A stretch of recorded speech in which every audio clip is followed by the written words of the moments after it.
Hello students, तो कैसे हैं आप सभी। आई होप दैट बहुत ही मस्त होंगे और अपने अपने ट्वेल्थ की तैयारी में व्यस्त होंगे। तो आज हम स्टार्ट करने वाले हैं एक नया chapter, that is integration. Chapter 9, integration. तो इंटीग्रेशन नाम सुन के आपके मन में ख्याल आया होगा कि इंटीग्रेशन होता क्या है, इंटीग्रेशन कहते किसे हैं। तो इंटीग्रेशन के क्वेश्चंस करने से पहले, इंटीग्रेशन की एक्सरसाइज करने से पहले हम पहले ये जानेंगे कि इंटीग्रेशन होता क्या है। आज की इस वीडियो में हम जानेंगे कि इंटीग्रेशन क्या होता है और इंटीग्रेशन के कुछ फॉर्मूले के बारे में हम डिस्कस करेंगे। ठीक है, तो इंटीग्रेशन जिसे हम क्या कहते हैं, इंडेफिनिट इंटीग्रल।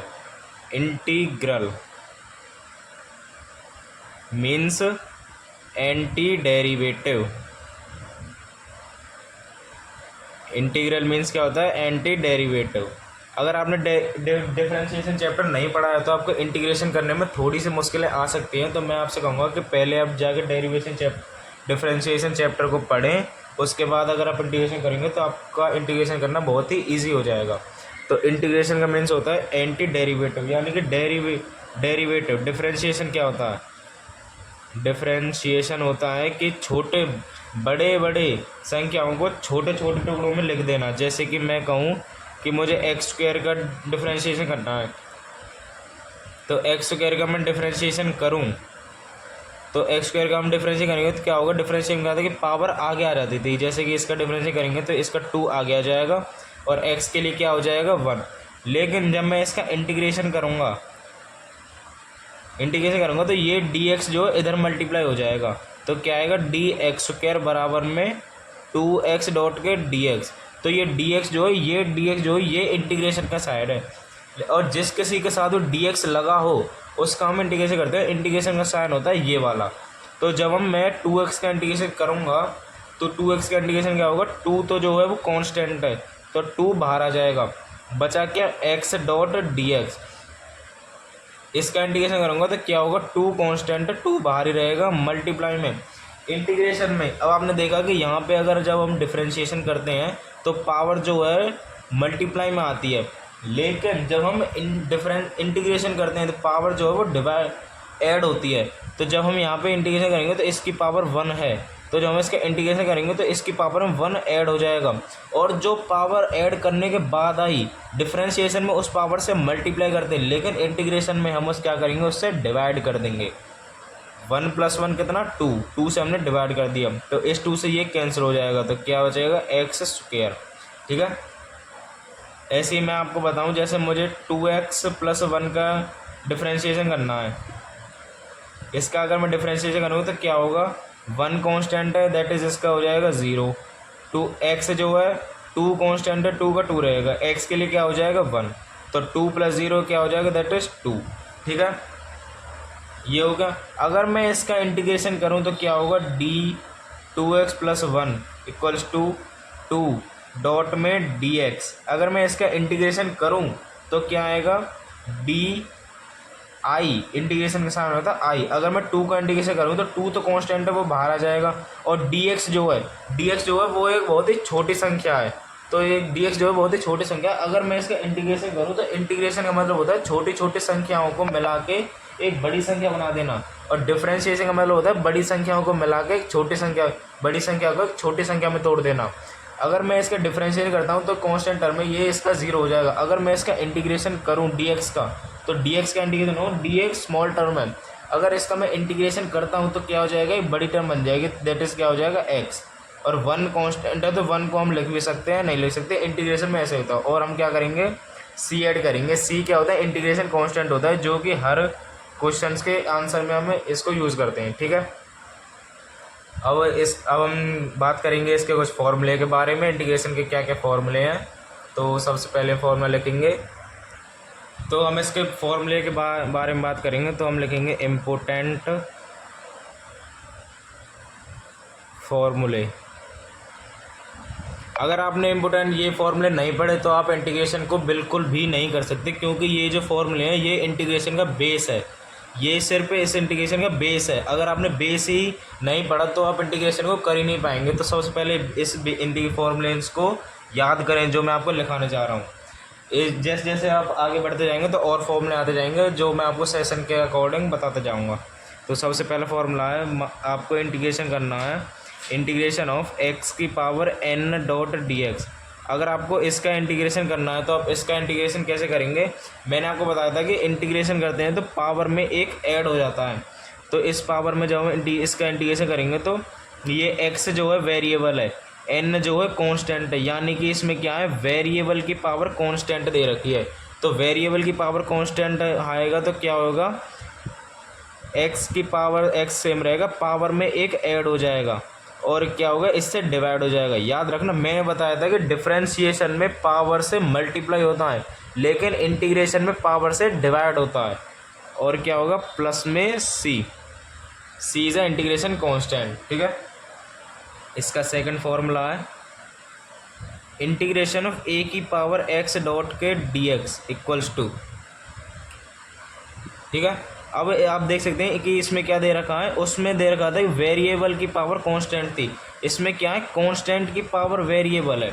अगर आपको कहीं भी कांस्टेंट की पावर वेरिएबल दी जाए तो आपको क्या करना है, ऊपर तो क्या होगा, कांस्टेंट की power variable same to same आ जाएगा, लेकिन नीचे डिनोमिनेटर में क्या होगा, जो ये कांस्टेंट टर्म है ये लॉग में आ जाएगी, लॉग में a प्लस में c, that is integration constant.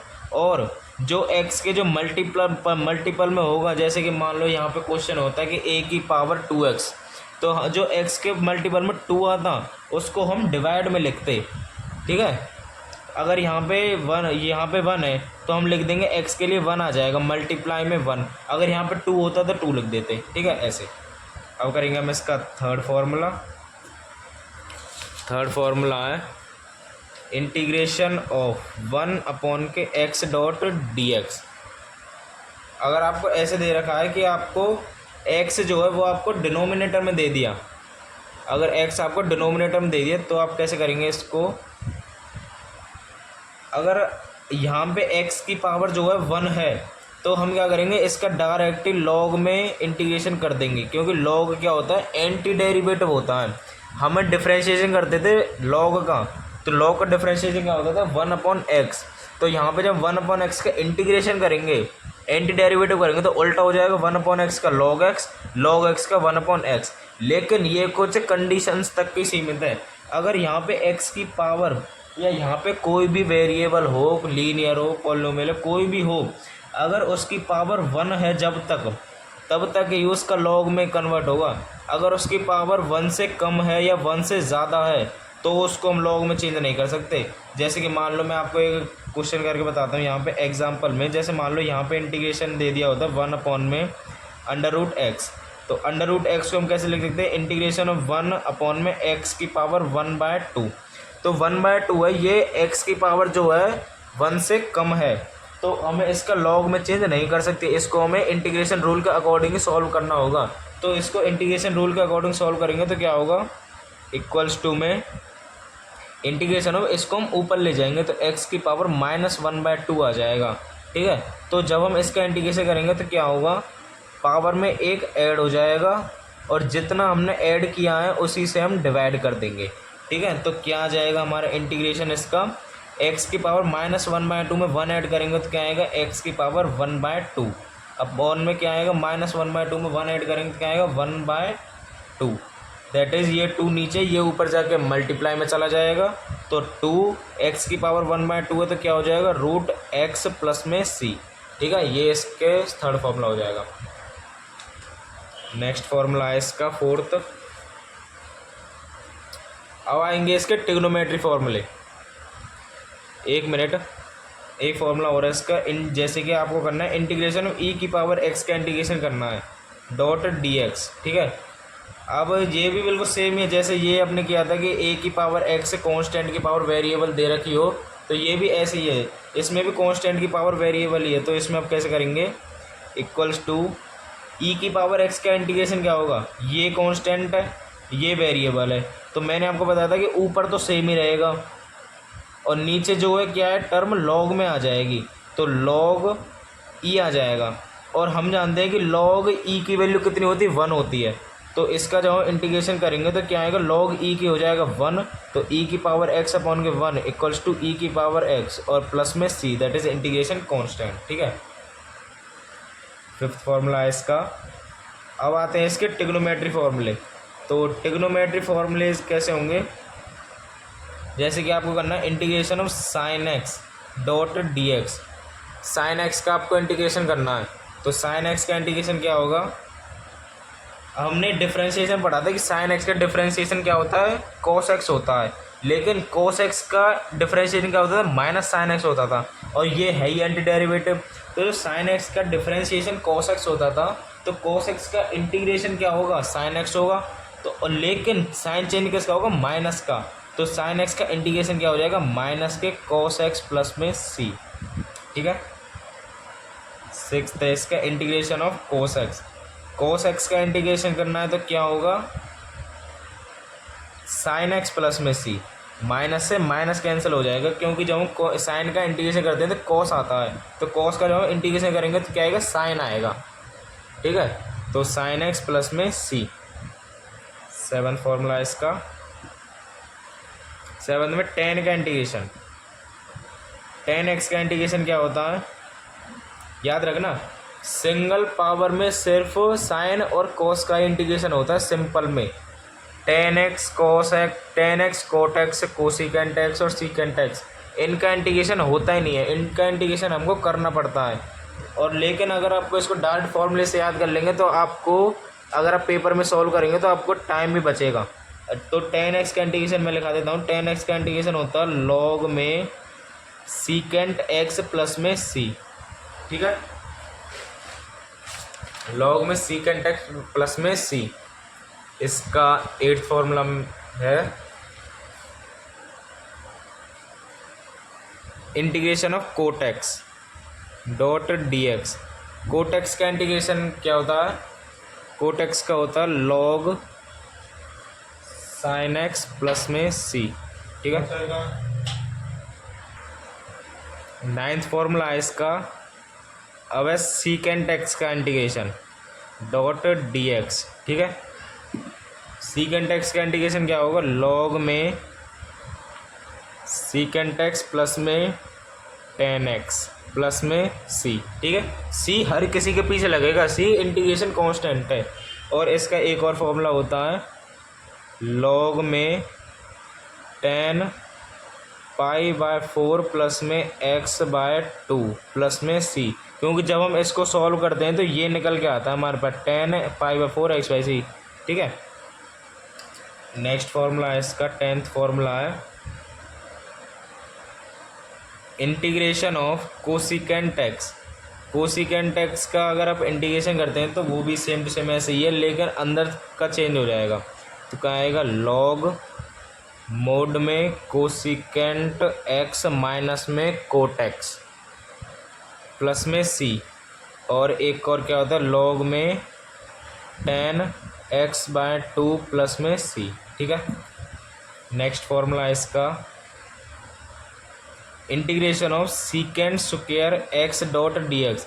अगर आपको कहीं भी सीकेंट स्क्वायर एक्स मिल जाए तो आप उसका इंटीग्रेशन कैसे करोगे, आपने डिफरेंशिएशन में पढ़ा होगा सीकेंट स्क्वायर एक्स किसका डिफरेंशिएशन होता है, टेन एक्स का। जब हम टेन एक्स का डिफरेंशिएशन करते थे क्या आता था, सीकेंट स्क्वायर एक्स। तो हम सीकेंट स्क्वायर एक्स का इंटीग्रेशन करेंगे तो क्या आएगा, टेन एक्स। ठीक है, बिल्कुल उल्टा है। अगर आपने डिफरेंशिएशन नहीं पढ़ रखा तो आपको इसको करने में बहुत ही आसान मुश्किल होगी। अगर आपने डिफरेंशिएशन पढ़ रखा तो आप इसको बहुत ही इजीली कर पाओगे। तो डिफरेंशिएशन को ज़रूर पढ़ना। ठीक है, नेक्स्ट फॉर्मूला है इसका कोसिकेंट स्क्वायर एक्स का इंटीग्रेशन करना है आपको। अगर आपको कहीं भी दे रखा कोसिकेंट स्क्वायर एक्स का इंटीग्रेशन तो आप उसका करोगे माइनस का कोट एक्स प्लस में सी। हम डिफरेंशिएशन करते थे कि कोट एक्स का डिफरेंशिएशन क्या होगा, माइनस के कोसिकेंट स्क्वायर एक्स होता है। तो कोसिकेंट स्क्वायर एक्स का इंटीग्रेशन क्या होगा, माइनस कोट एक्स होगा, वो माइनस इधर चेंज हो जाएगा। ठीक है, नेक्स्ट है इसका 13 integration of secant x dot में टेन एक्स। अगर आपको ये दे दिया जाए डी एक्स, ठीक है, अगर आपको ये दे दिया जाए सीकेंट एक्स टेन एक्स का इंटीग्रेशन करना है आपको, तब कैसे करोगे, आपको फिर डिफरेंशिएशन में फॉर्म में जाना है कि डिफरेंशिएशन ये जो टर्म दे रखी है किस चीज़ का डिफरेंशिएशन है। हमने सीकेंट एक्स पढ़ा था कि सीकेंट एक्स का हम डिफरेंशिएशन करते हैं तो क्या आता है, सीकेंट एक्स टेन एक्स आता है। तो सीकेंट एक्स टेन एक्स का जब इंटीग्रेशन करेंगे तो क्या आएगा, सीकेंट एक्स आएगा, सीकेंट एक्स प्लस में सी।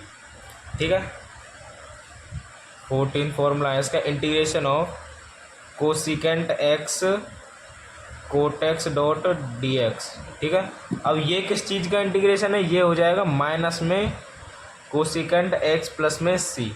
ठीक है,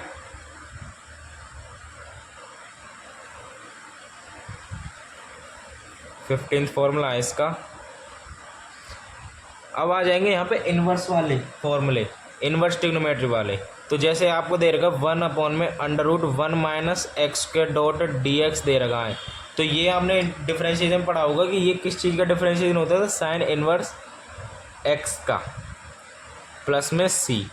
ठीक है, और यहाँ पे x की जगह कुछ भी हो सकता है, वेरिएबल यहाँ पे कुछ भी हो सकता है, जो यहाँ पे वेरिएबल आएगा वो यहाँ पे एंगल बन के आ जाएगा। ठीक है, तो नेक्स्ट फॉर्मूला है इसका, इंटीग्रेशन ऑफ 1 अपॉन में अगर माइनस में दे रखा हो 1 minus x square dot d x तो क्या आएगा, कॉस इनवर्स एक्स प्लस में सी। ठीक है, 17 फॉर्मूला है इसका, इंटीग्रेशन ऑफ 1 अपॉन में 1 plus x square dot d x. ठीक है, तो इसका इंटीग्रेशन करेंगे तो क्या आएगा, टेन इनवर्स एक्स प्लस में सी, क्योंकि जब हम इसका डिफरेंशिएशन करते तो ये आता था, इसका जब हम इंटीग्रेशन करेंगे तो ये आएगा। ठीक है, 18th फॉर्मूला है इसका, इंटीग्रेशन ऑफ -1 अपॉन में 1 plus x square dot d x. अब हम इसका जब हम इंटीग्रेशन करेंगे तो क्या आएगा, माइनस के कोट एक्स, सॉरी माइनस नहीं प्लस का cot x cot inverse x plus में सी। ठीक है, और इसके कुछ फॉर्मूले हैं वो भी लिखा देता हूँ मैं।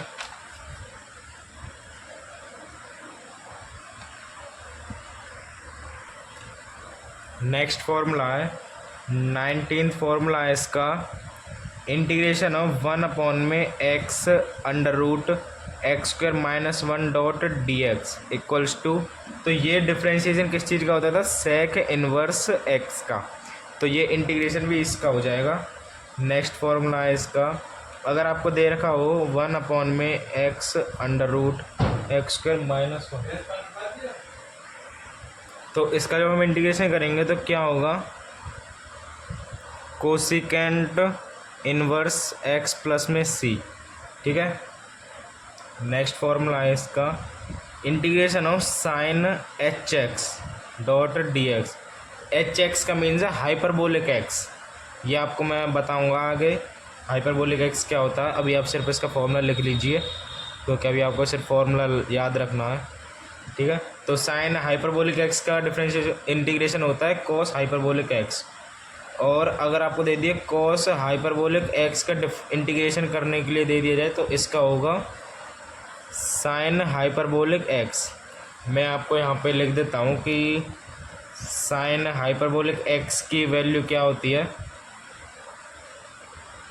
और कॉस हाइपरबोलिक एक्स की वैल्यू क्या होती है। तो साइन हाइपरबोलिक एक्स की वैल्यू होती है ई की पावर एक्स माइनस ई की पावर माइनस एक्स अपॉन में 2 और ई की पावर एक्स प्लस में ई की पावर माइनस एक्स अपॉन में 2। ठीक है, ये इसके कुछ बेसिक फॉर्मूले हैं। अगर जब तक आप इन फॉर्मूले को याद नहीं कर लेते तब तक आप इंटीग्रेशन नहीं कर पाएंगे। तो मैं आपसे कहूँगा कि इन फॉर्मूले को जल्दी से जल्दी याद करें, और जैसे जैसे आगे और फॉर्मूले आते जाएंगे तो वो आपको मैं एक्सरसाइज के थ्रू समझाता जाऊँगा। ठीक है, तो thank you so much, love you all, bye bye.